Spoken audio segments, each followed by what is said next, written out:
Scenes may not be suitable for very young audiences. Parental guidance is recommended. Ang programang ito ay naglalabas ng sensitibong eksena at impormasyon. Striktong patnubay at gabay ng magulang ang kailangan.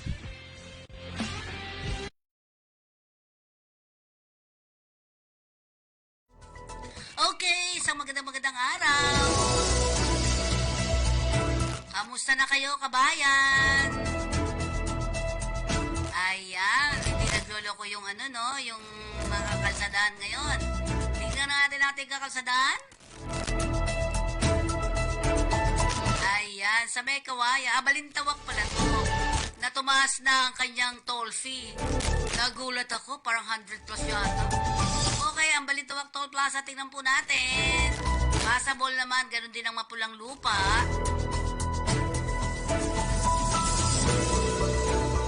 At ang Mindanao Toll Plaza, lagi naman ganyan yan. Sa ano lang yan, sa toll free bayaran.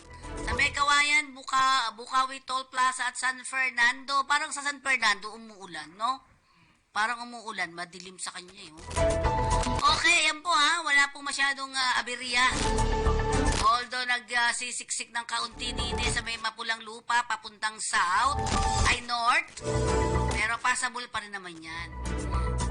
Okay. Kamusta na po? Medyo mainit ngayon. Yeah? Kaya't ingat-ingat lang tayo. Sa ulo ng ating mga balita, PUB Modernization Program tuloy. Tuloy na tuloy. Suportado pa rin ni Pangulong Marcos. Yun, makinig po kayo dyan ha. 10 million pesos, milyong reward ng DILG versus Kibuloy, tinapatan ng 20 million ng Jesus Lord, di ba? Yan. Sobra, mayaman kayo talaga. Ay baka patulan naman ang ating DILG ha. Gastos sa security ni BP Sara dapat sa pagkain na lang ng mga Pinoy. Mister na umbugero, todas kay misis. Lagot ka. Unity Walk ng Transport Group payapang naidaos. Katiting na rollback ipatutupad ngayong araw na ito. Napatupad na dapat yan. 3 lalaki huli sa illegal na droga. Tax exemption sa donasyon sa atletang sasabak sa international competition approved sa House panel. Naku, bumbong makukuha nila yun, Gandang, sarap. Okay, kumuha muna tayo ng report sa ating mga flash reports sa labas ng ating studio.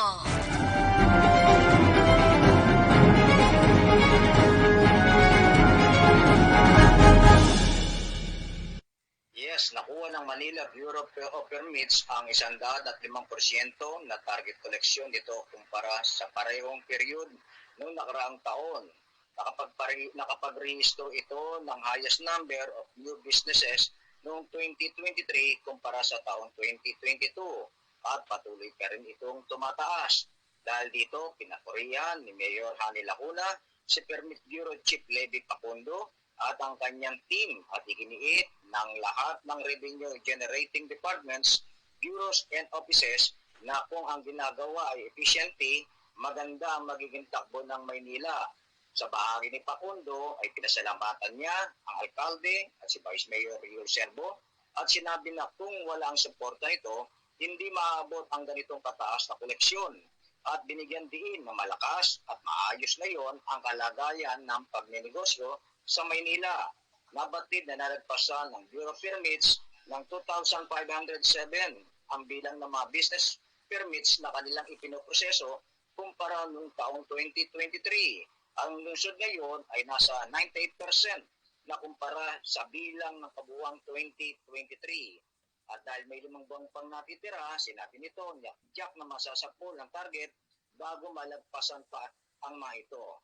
Sa kabuuan, sinabi ni Pacundo na ang Bureau ay naabot na ng 71% ng kanilang budget na 400 milyon na ayon sa kanya, achievable base na rin sa datos kung saan mayroong 3,000 application para sa new businesses at may 2,000 nagpadala ng kanilang mga abiso o notices para isettle ang kanilang statement of account. At mayroon pa rin libo-libo na hindi pa na-renew.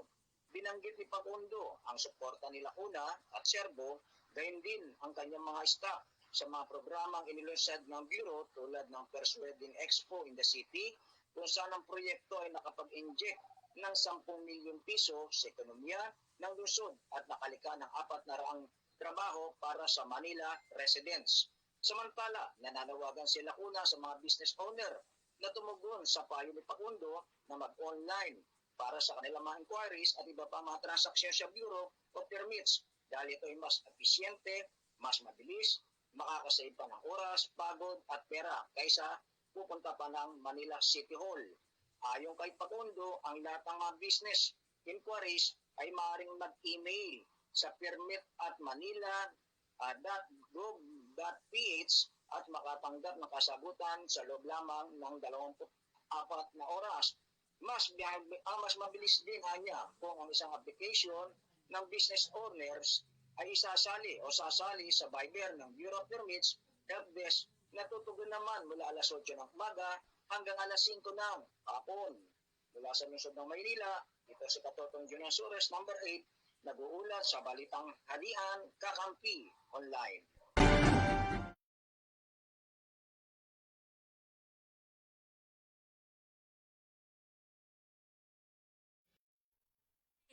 Magandang araw. Ulitin natin. Tiniyak kahapon ng Land Transportation Franchising Regulatory Board na suportado pa rin naman ni Pangulong Ferdinand Bongbong Marcos Jr. ang Public Utility Vehicle Modernization Program na isinusulong ng ating pamahalaan. Ito ay sa kabila ng resolution ipinasa ng Senado na nagre-rekomenda ng pansamantalang pagsususpinde sa naturang programa. Ayon kay LTFRB Chairperson Teopilo Guadis III, tuloy-tuloy ang implementasyon ng programa hanggang sa tuluyan itong umabot sa huling bahagi ng modernization.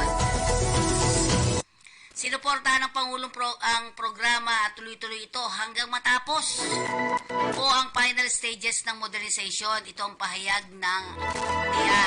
Dagdag pa ni Guades, makakaasa po ang buong bayan sa suporta ng Department of Transportation. Ang Pangulo ay nasa kanila. Walang mangyayaring suspensyon. Tuloy-tuloy ang programa.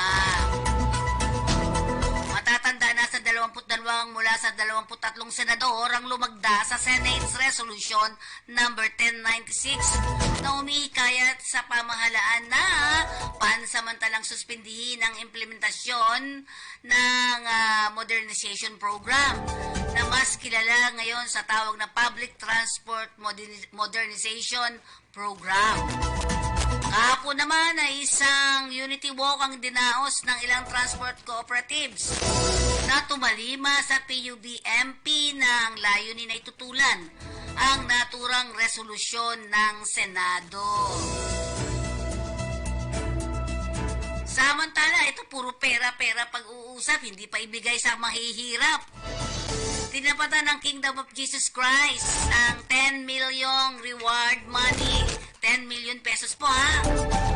Reward money sa pagdakip sa puganting si Pastor Apollo Kibuloy nang mag-alok naman ng 20 million pesos na reward ang Jesus Lord.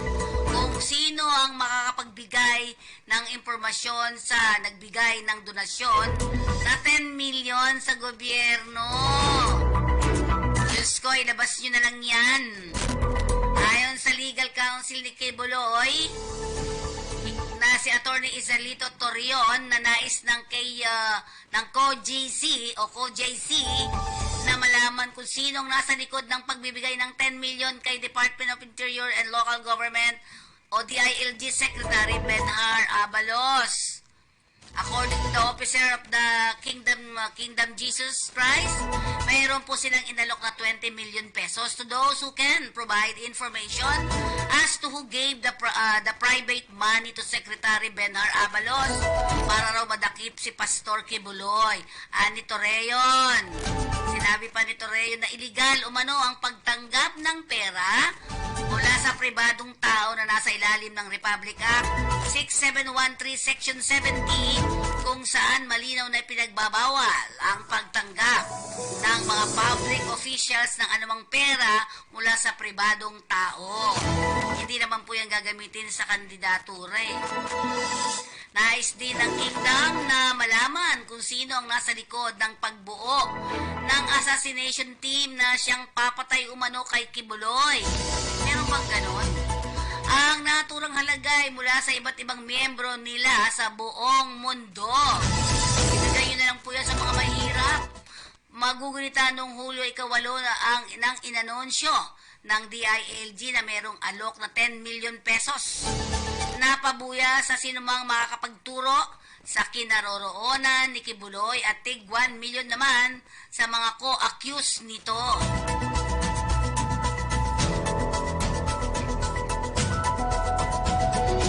Dapat naman sa pagkain na lamang ng mga Pinoy mapunta ang ginastos ng gobyerno para sa security detail ni Vice President Sara Duterte. Ito ang pahayag ng panghihinayang ni Presidential Advisor on Poverty Alleviation o PAPA, Secretary Attorney Lara Gadon, dahil sa mistulang nakakagimbal ang 500 milyong pondo na ginagastos lamang sa 433 security detail. Oo nga naman, kayang-kaya naman ni BP Sara yan. Hindi siya ano tawag sabi niya, di ba? Kayang-kaya niyang sarili niya. Ay niya, mas naging kapaki-pakinabang sana sa mga Pilipino kung ang nabanggit na pondo ay inilaan na lamang para pakainin ng mga nagugutom at tulungan ng mga mahihirap na nangangailangan ng tulong. Lumilitaw na tumanggap ng 50,000 kada buwan ang 433 security ni BP Pasara sa loob ng 2 taon na nangangahulugan na higit sa 20 milyon pesos o 20 milyon pesos kada buwan, at sa loob ng 24 na buwan ay umaabot ng 480 milyon. Talang kami hirap na hirap dito. Dagdag pa nito, may mga datos na madaling hanapin sa online na nagpapakita na ang office ng Vice President ay gumagastos ng 55 million pesos mula sa 2022 hanggang 2024 para sa special duty allowances ng mga military at uniform personnel. Kinumpara ni Gadon na panahon ng termino ng nakaraang Vice Presidente ay gumastos lamang ng nakatakdang 5.7 milyon kada taon para sa special duty allowance na malaki sa 25 milyon alokasyon ni Duterte sa parehong mga allowance hanggang taong ito. Oo nga.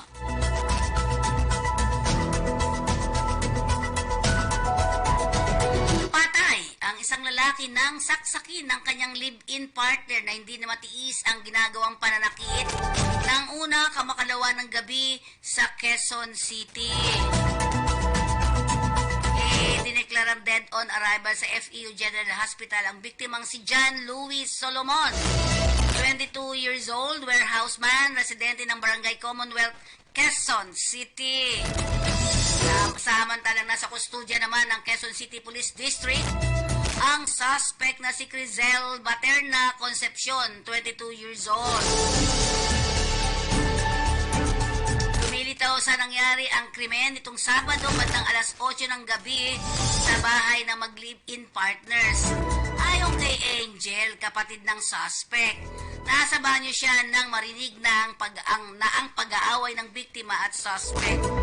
Na kanyang puntahan dito ay nakita na niya ang biktima na naliligo sa dugo habang umiiyak ang kapatid. Batay naman sa kuha ng CCTV, dumating ang biktima sa bahay at nagkaroon ng mainitang pagtatalo sa suspect. Makikita rin kumuha ng kutsilyo ang suspect at sinaksak ang biktima sa dibdib malapit sa puso. Gayunman, humingi ng tulong ang suspect at kapatid at dinala sa ospital ang biktima. Napag-alaman naman ng suspect na niya na matiis. Suspect hindi niya matiis ang pananakit ng biktima sa tuwing sila ay nag-aaway. na magkaroon sila ng pagtatalo, inunahan na niyang saksak ang biktima. Ayon sa suspect, pinagsisisihan din niya ang kanyang nagawa sa kalibin na 6 na taon na silang nagsasama. Kaya kailangan, RB, siguraduhin mo na ikaw ay laging mababa ang boses. Naintindihan mo ba yon? Naging matagumpay naman ang mapayapang Unity Walk na dinaos ng iba't ibang transport cooperative groups upang tutulan ang planong suspensyong isinulong ng Senado laban sa Public Utility Vehicle Modernization Program ng pamahalaan. Nabatid namang 6:00 ng umaga nang magsimulang magtipon-tipon ang grupo sa Welcome Rotonda at saka sama-samang nagmarcha patungo sa palasyo ng Malacanang. Pati ginamit mo.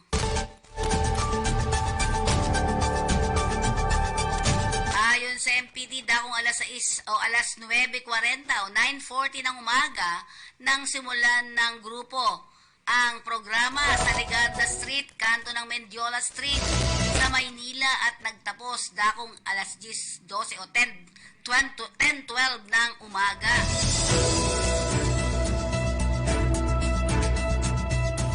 Sa naturang protesta ay giniit ng mga transport leaders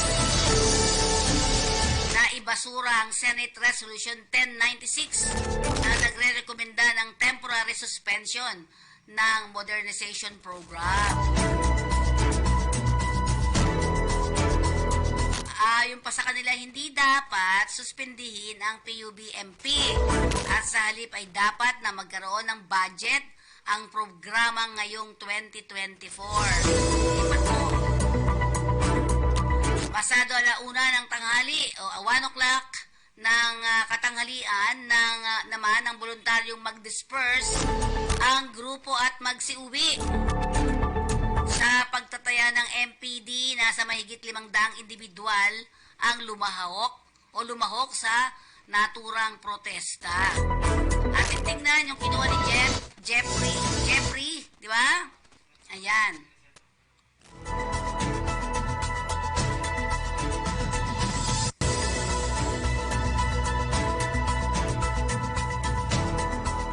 So, pagpapatuloy pa rin ang balita habang inaayos nung ating si RB ang Unity Walk ng Transport Group. Tingnan natin ang ika-4 naman na pagkakataong mapatupad ng bahagyang rollback. Katiting. Pagpapatupad ng bahagyang rollback sa presyo ng diesel at ikatlo naman sa gasolina. At ang lokal na kumpanya ng langis ngayong araw na ito, ipinahayag ng Petron Corporation, Pilipinas Shell at Chevron Philippines na epektibo ng 6 o'clock in the morning. Martes, ang 10 centimos, ano ba yan? 10 centimos bawas o 10 centavos ang bawas kada litro sa premium at unleaded na gasolina. 20 centimos naman kada litro sa diesel at 45 centavos naman kada litro ng kerosene. Dalawang iba pang malalaking kumpanya ng langis, ang PTT Philippines at Total Philippines, kasamang independent oil players sila Jetty Petroleum, Petrogas, Phoenix Petroleum, Unioil Philippines at Eastern Petroleum na hindi nagbebenta ng kerosene ay nag-anunsyo na babawasan din nila ang kanilang pump prices ng diesel at mga produktong gasolina sa parehong antas ngayong 6:00 ng umaga, habang ang clean fuel naman ay mauna na sa pagpatak ng 12:00 ng hating gabi ngayong Martes. Inihayag namang nakarang linggo ng Department of Energy Management Bureau ang posibleng bahagyang rollback sa mga produkto ng petrolyo kasunod ng paghina ng demand mula sa China at ang panukala ng Organisasyon of the Petroleum Exporting Countries na patataasin ang kanilang produksyon sa sa palakasin o palakasin ng supply sa merkado sa mundo. Meron na?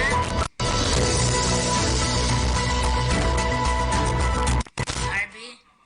Okay, tingnan natin yung nangyari kahapon. Kahapon to di ba? Sige, yan. Tingnan natin.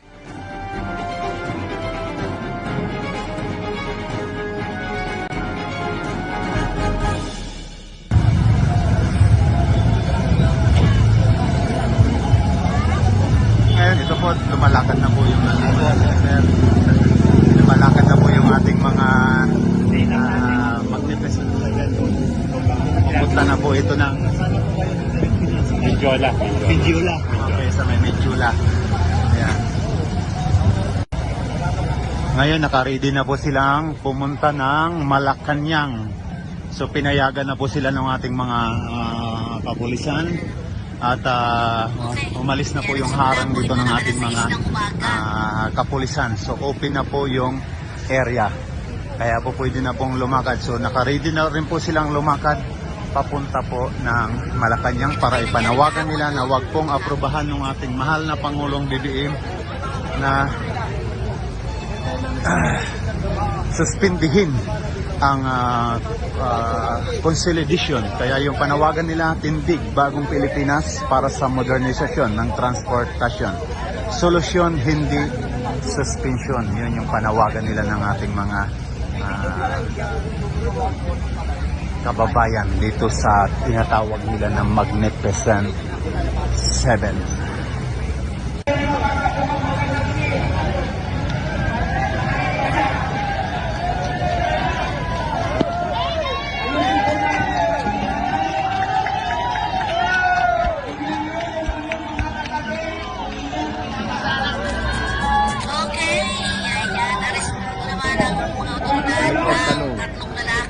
Pinaglalaban namin po yung aming kabuhayan. Ano po kasi ang grupo ng 83% na yumakap sa programa ng gobyerno. Pero ang nangyari, ang mga senador, ang kinampihan nila, yung kakaunti. Kumbaga parang 17% na lang yung natitira. Kung tutuusin, milyon o bilyon pesos na yung programa. Bakit biglang ihihinto? Paano naman kami? Paano yung mga inutang namin ng mga modernized na sasakyan? Kung patitigilin nila, sino magbabayan? Yun po ang aming pinaglalaban. So ano po panawagan nyo sa ating mahal na Pangulo? Siyempre, ang panawagan namin sa mahal na Pangulo, nangako siya na nagsalita na siya noon na tuloy-tuloy ang programa. Kaya sana po panindigan niya yung kanyang pangako sa transportasyon. Maraming salamat. Pangalan na lang po, sir? Ramil Cadrigo, Chairman ng Kuruda, Cubao Rosario Transport Service Cooperative. Maraming salamat po. Sabihin, almost 16% lang. Sabi nga natin, talagang nangangailangan din naman suporta at tulong yung mga tumalima, di ba?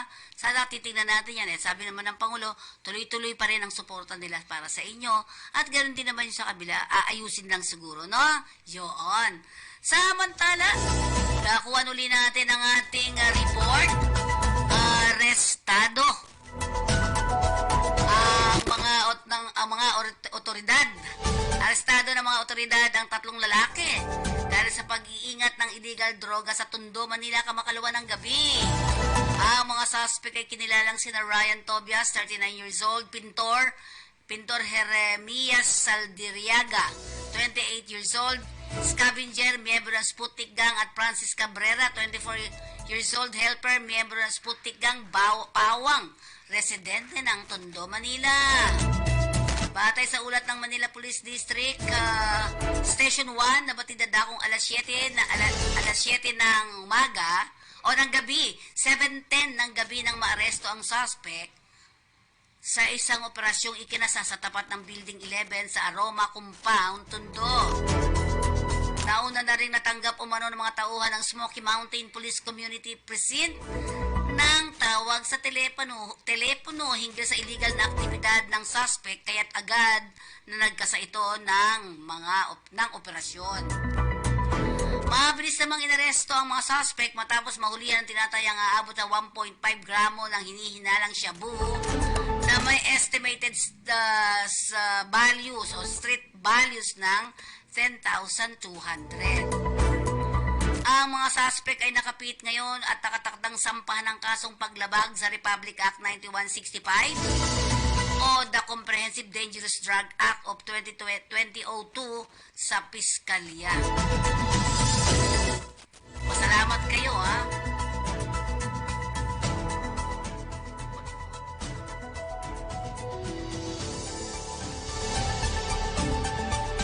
Okay, tayo muna magpaalala mula sa ating himpilan.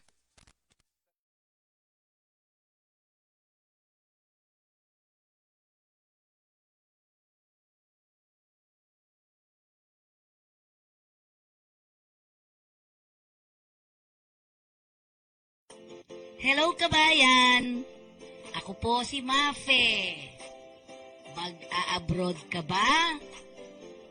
Handa ka na ba? Ito ang mga bilin sa inyo ni Pidos. Isa-isip ang gusto mong makamit sa iyong pagtatrabaho sa ibang bansa. Ito rin ang susi ng iyong tagumpay. Ihanda ang sarili, kabayan, sa trabaho nga harapin sa labas ng bansa. Tandaan mo, kabayan, ang iyong responsibilidad at karapatan.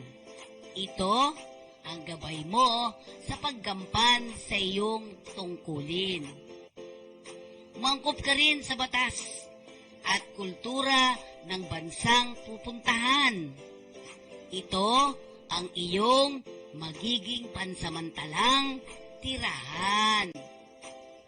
Pangalagaan mo rin ang kalusugan. Kailangan ang malusog na pangangatawan sa trabahong gagampanan. Buksan mo ang isipan sa bagong kaalaman at kasanayan. Ito ay hagdan sa muling tagumpay. Kabayan, makipag-ugnayan sa pamilyang naiwan. Panatilihing buo ang pamilya kahit malayo ka. Mag-ipon dahil ang katuparan ng iyong mga pangarap ay nakasalalay dito. Maghanda at magplano para sa iyong pagbabalik, kabayan, ha? May mga ahensya naman ng pamahalaan na makatutulong sa oras ng pangangailangan.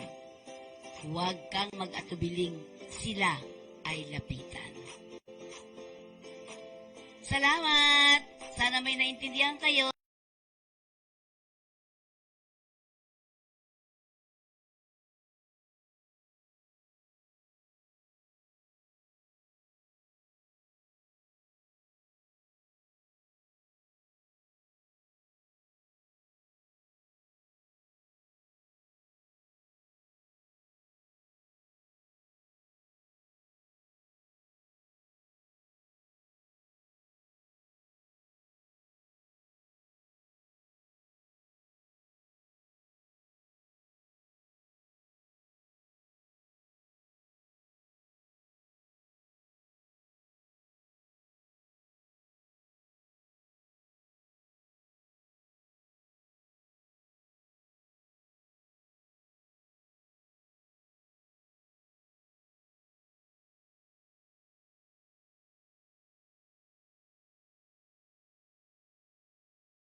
discovering technology and value that did not exist in the world.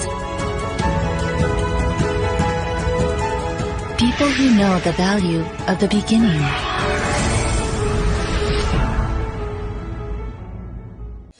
RubyCell provides a professional solution to protect our customers' beauty with an airbrush system, which brought innovation to the cosmetic culture with a spraying method instead of traditional method of applying cosmetic on skin. We provide products of global standards with CGMP certification, a standard of absolute quality, and constantly research to develop new technology and solutions.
Let us seize this moment to create a legacy of beauty, excellence, and empowerment in the Philippines and beyond. And remember, growing old is inevitable, but looking old is a choice. Thank you and God bless.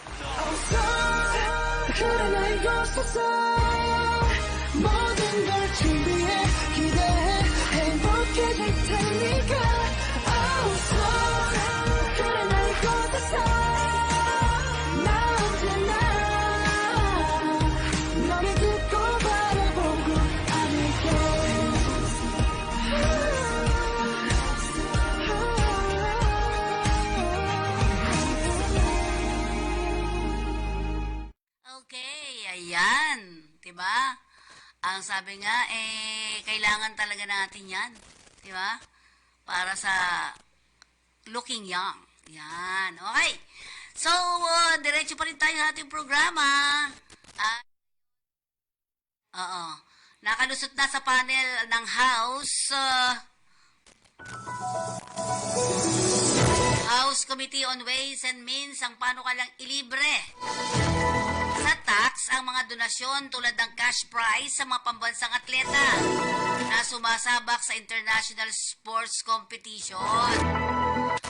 Ayon kay Albay 2nd District Rep. Joey Salceda, chairman ng committee at pangunahing may akda ng House Bill 421 ng panukala ay bilang pagkilala sa karangalang inihatid sa bansa ni Pinoy gymnast sa Carlos Edrel Yulo, ang kauna-unahang Olympians na nakasungkit ng 2 gold medal sa Paris 2024 Olympics.